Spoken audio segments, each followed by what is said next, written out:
Hello and welcome to a new video. Today we're gonna take a look at shiny Serena now in the Open Ultra League. I did some friendly battles, as we're gonna see it's been around, like honestly best animation.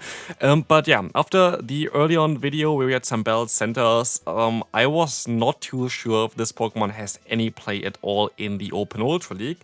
And after playing it, I have to say, it is way better than I expected. So definitely check out this video, stay tuned, watch all of it, because it was quite a lot of fun. And if you enjoy those type of showcases for the new Pokemon, even if leagues are not available, and if you also enjoy this amazing catch of an Earthquake onto a Grass-type Pokemon, then feel free to leave a like and subscribe to the channel. Would really appreciate it if you would do that. But anyways, so let's take a look here at the team. We're going to have a little bit of a more of a meta team, of course. I kind of want to showcase the full potential of this Pokemon. So not a lot of spice here. We're going to have the lead of the Tapu Fini, which I used an Elite Charge TM on as well to get the new move Nature's Madness. I know not the best IVs, but I just wanted to get it done, and I didn't have a better IV variant anyway. And so we used some, more rare resources on this Pokemon. Otherwise, we're going to have our Say-Stop, which is going to be the Ancient Power variant of the Giratina. There's a reason for Ancient Power, which is mainly Pidgeot, which can be a little bit tricky. And also, if you thought the opponent caught the move there, I threw intentionally here the Nature's Madness because I wanted to get the debuff. Because I know that my play here is to farm them down. But also, I know that my only play of winning this first game here is to catch a Drill Run on my Giratina. So can we do it? With a little bit of lag, we are actually able to get it. Honestly, I was like so scared with the lag there that we would not be able to actually swap out, but we were able to catch the Drill Run, and we can also fully farm them down before they can go for another charge move. So my plan literally worked perfectly here, as I can now just go for some damage, and I don't care if they use a shield or not, because like if they use a shield, I still have a serve. If they don't use a shield, I can farm them down, and so we win this first game. So let's take a look at the next opponent. We're going to have a Swampert in the lead. This is a fairly neutral lead, but because we kinda have an ABB style line in terms of the ice type weakness that we have with our backline, and because I know that my Giratina is a little bit bulkier than my Tapu Fini, I decided to catch an Earthquake here, and we're gonna get out the opponent's Giratina, which is actually kinda okay for me. I don't really mind this too much. We're going to have the super effective Dragon Claw here. I still should be able to survive a Dragon Claw from the opponent, and I might be able to get them into a Water Gun downrange, which would be kinda lovely for us. So we can see here as well, I can go for another Dragon Claw. This would put them would knock them out, but they decided to use a shield anyway, which is interesting, because like this, we can just swap out, go straight for the Nature's Madness, and at this point I was hoping that the opponent just swaps straight away into the Swampert, because they would be locked here in this point still. That would be kind of great, but they do the smart play, and they decide to stay in here for a little bit, and like just wait out the clock, and so they can swap into their hardest answer here in terms of like what can answer like Serena is going to be the Talonflame. Talonflame is going to be able to just fully farm us down if they wanted to, but they decided to go for a charge move here, which is actually quite nice for us because it's our only way of potentially still winning this game. But it's still not really ideal because Talonflame got access to the move Fly. Why is it a problem? Because now they only need 2 more fast moves to get to another move, and so we are forced to go for a charge move quite early before, like we would have been able to go for the full farm at this point, but because they have Fly now, we were forced to go for a charge move first and now use a shield against the charge move from the opponent. They can swap out, and sadly, Nature's Madness is not going to be able to knock them out. Maybe a Moonblast would have done enough, but I don't think we would have been able to reach a Moonblast anyway, and so, yeah, definitely not. And so the opponent is going to be able to win the game. Unfortunate, of course, to align our Grass type against a Flying and Fire type Pokemon. Moving on, next opponent. Obstagoon. Obstagoon is a great lead for us, but we have to count a little bit the moves here because sometimes they're running something like Gunk Shot or Hyper Beam. This one is running Obstruct based on the count. And yes, it was Obstruct as I swap out into the Pidgeot. Now finally, my Giratina can come in clutch here as well. But first, we're going to try to debuff the opponent and get a shield, which is actually quite nice. And now I can catch the move here. I was hoping for a Brave Bird, but it is just going to be the Feather Dance, which is going to still be fine for us because this matchup, while our fast move is double resisted, is still going to be okay for us because we have a super effective coverage move here in Ancient Power. This is going to connect, and as you can see, it's not even going to two-shot them, especially not when the opponent goes for another Feather Dance here. But maybe they go for Brave Bird. No, they just decide to go for the Feather Dance. Brave Bird would have been better for us. We would have been easily able to knock them out.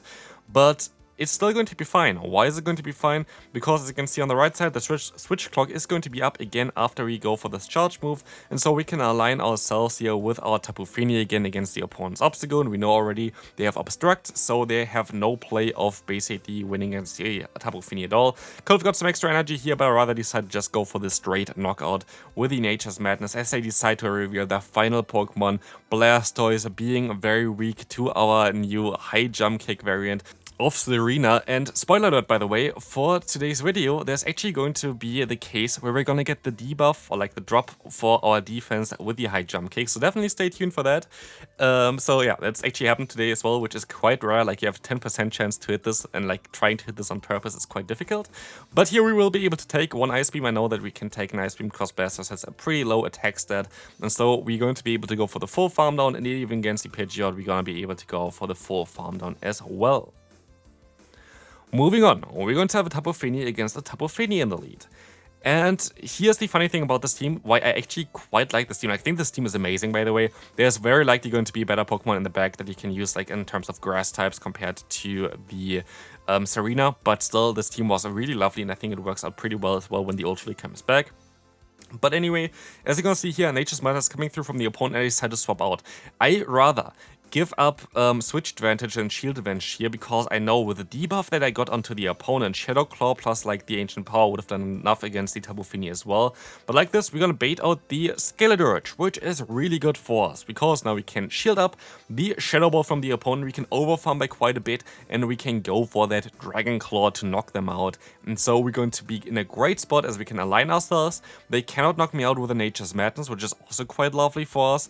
And we can even swap out now into our grass type here as well. We have some lag, but it's going to be fine. I tried to catch a move, didn't work out, and they swap out into their Charizard, revealing their final Pokemon. And that's quite important for us, because now we can go ahead and go for a triple axle, getting some damage onto the opponent, but we're also going to force him to go for a charge move. And it has to be a blast burn in order to knock us out before we can go for another charge move, and that's exactly what they're going to do. But now we can align ourselves. And I decided to actually go ahead and go into my Giratina here. While my other Pokemon here, the Tapu Fini, is going to be able to resist all the damage that's coming in, and there's going to be super effective damage. I have the Ancient Power here, but also Tapu Fini has more HP than the opponent's Tapu Fini at this point, I think, and so we would be able to win the fast move down, exactly which you're gonna see here as well. So we don't have to risk anything here. We can let the move go through. It's Nature's Madness, great play by the opponent, but it doesn't matter because we have that health advantage here. They're gonna go for another charge move. I'm expecting Nature's Madness again. It was just a serve, and so we can win this game quite easily. Good game there. Next opponent, another Obstagoon in the lead, is quite nice for us. So, what we're going to see as well is they swap out into the Swampert, and now it's time for Serena to shine. We're going to be able to go for that full farm down against the opponent. Hydro Cannon is not going to tickle us. We're going to just go for the full Magical Leaf down, which is going to be great. I still hope that Magical Leaf gets a little bit of a buff, would also help the Victory Bell even a little bit more, which maybe people don't want to see. But what you're gonna see as well is that the opponent's gonna swap out into the Obstagoon, allowing us to go for that high jump kick. And that is going to get the shield, but we can reach another one. And this one is going to be able to, let's see if we're gonna get the knockout. We're gonna get the last shield as well. And as you're gonna see here, the defense severely fell. I think it's -4 stages here actually to like the lowest point possible, which is quite wild. But it didn't really impact the game itself, but it was kind of funny. Also, I decided to stay in here for a little bit, which seems to be a little bit weird because I could just swap out immediately into my Giratina, but I kind of just want to make the play of going for Nature's Madness to drop the opponent's defense, just so our fast move's gonna do more damage on the Giratina.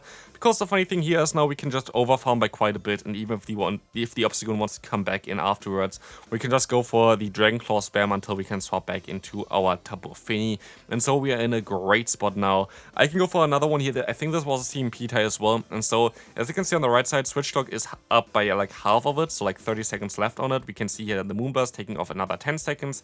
They're swapping into the Obstagoon, and now I just have to go for 2 more charge moves in order to swap out again. We can see the Dragon Claw coming through, and another one is coming through afterwards straight away as well. And so we just have to hit a serve, I think, at this point in order to knock them out, and we can still keep our Giratina in the bag in order to maybe farm down the Cresselia at a later point. I decided to use a shield just in case they have a gang shot or something like this, and I'd rather go for the Nature's Madness because it's going to be a guaranteed KO, and so that is going to be game again here, and just showcases that this team actually has quite a lot of potential.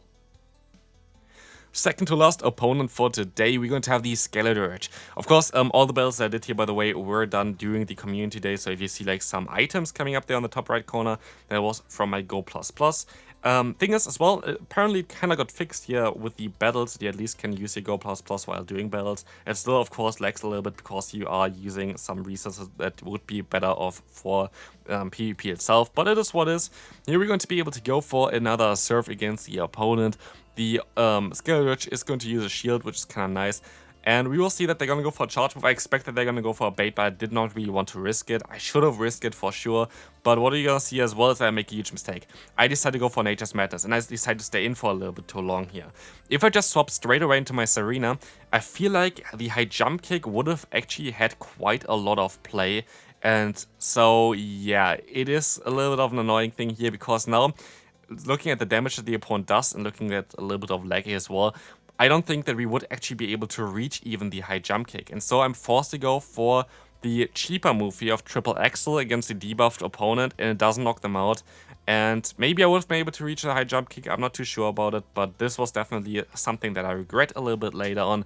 I would have played it differently now after knowing also what the opponent had there. Also a little bit of lag there again.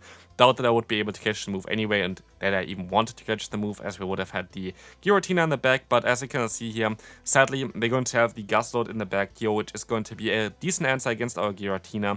And so it's going to be still a tough one, unless like maybe they're going to get the debuff here, then it's going to be not as tough. And yes, they're going to get the debuff straight away.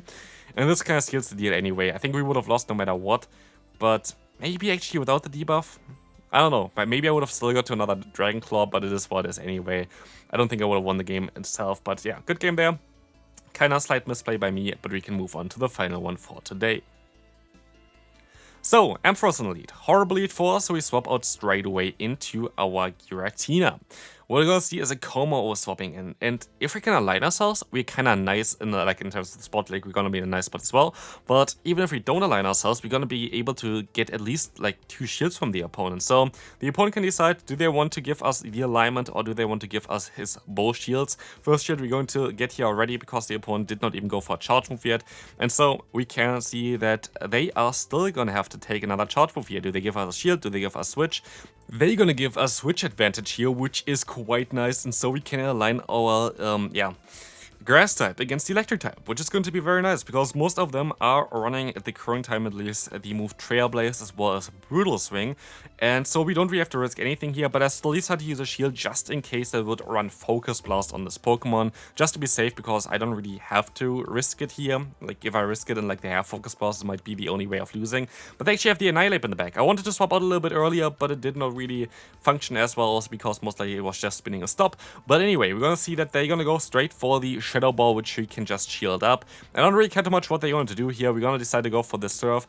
I know that they are not going to die from that one, but we're still gonna be fine because as you're gonna see, the opponent goes for a Shadow Ball. I know they'll still survive this one as well. So now it depends if we can farm them down before they can farm us down. It's going to be very close. Can we? We can, just barely. And so we can go for the Nature's Madness as well, which drops the opponent defense. And so for the final move for today, we can go for the high jump kick on a defense drop to the very low HP Ampharos and just destroy them.